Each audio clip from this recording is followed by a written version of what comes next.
Is your straight title text failing to fit around circular logos or round badges in your video? Do not worry.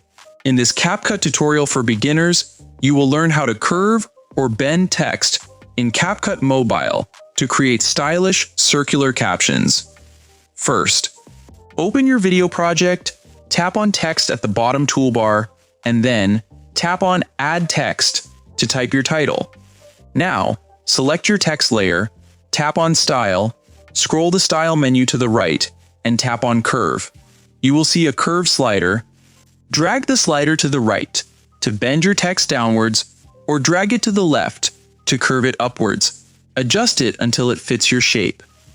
Here is a secret pro tip.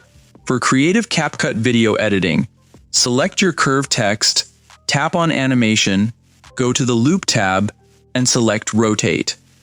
This makes your curved text spin continuously, like a real animated seal. Now, tap on the check mark and hit play to review your smooth curved text animation. To continue learning from our full course, check the playlist link in the description box below.